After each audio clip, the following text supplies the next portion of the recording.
if we talk about the scale of importance, where is psychological resilience among the vital components of success in sport? I would say that psychological resilience is probably one of the most important components of success. There was a quote recently in the Harvard Business Review by a CEO of an important business company who said that more than education, more than training, more than experience, a person's level of resilience will determine who succeeds and fails. And I think that's quite an important statement, quite a big statement there made, that I think it is a very important component of success. Do most of high achievers in sport, for instance, become high achievers because they are naturally more psychologically resilient than others?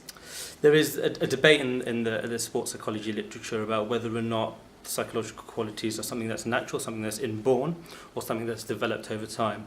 And I think there's a combination of the both. Colleagues at Loughborough University, research that we've conducted here, have found that we conducted a study with 12 Olympic champions looking at their psychological resilience, and we found that there were 5 very important psychological qualities that enabled them to manage stress, and those were having a positive personality, motivation, confidence, focus, and a social support. And those qualities, some of them, like having a positive personality, was something which was quite natural, something that was born within them. But there are other qualities, such as confidence, that could be developed over time. So I think it's a combination of the two. So, can you name any outstanding athletes who have neurotic personalities, but in spite of that, they achieved a lot in sport?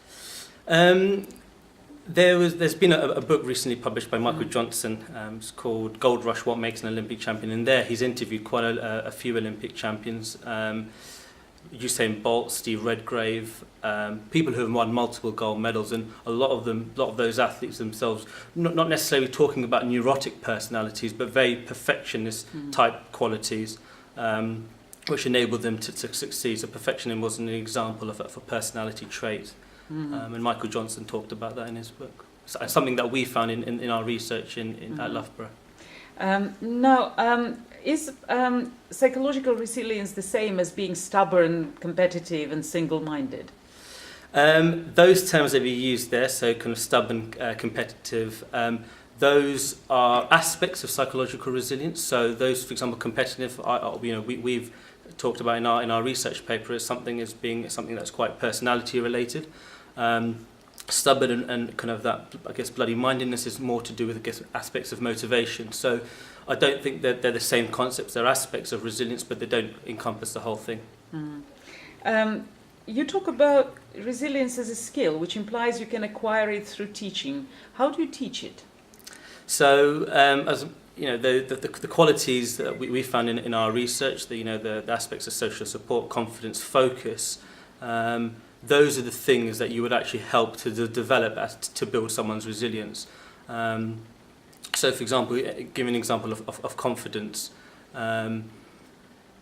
You would help the athletes to think about instances where they have been successful in the past, using those instances in the past to help them build confidence in the future. So that's an example of how you would build confidence, which in turn would build resilience.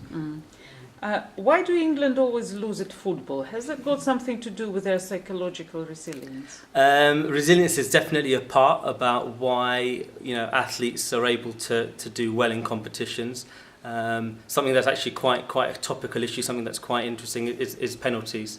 There's been a lot of research, not conducted at Loughborough, but conducted with other institutions, which talk about body language, not resilience per se, but aspects of resilience. And yes, resilience does have an impact on how England are doing in terms of their football. Yeah, they're probably too spoiled and pampered. That's why. Right. Now, is coping with losing a crucial part of resilience in sport? It is. Coping, one of the terms that is used is being able to deal with adversity. Losing is an example. You've got other types of adversity, such as an injury, not performing particularly well in competition, but coping with losing is something that is important.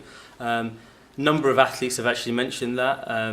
A lot of Olympic champions actually mentioned that they've been to a previous Olympics, and they've not been able to actually progress in that Olympics, and they've won their gold medal in future Olympics. So that experience of actually losing in an Olympics has helped them and motivated them to perform well in subsequent competitions. So that losing element is actually very important. Thank you.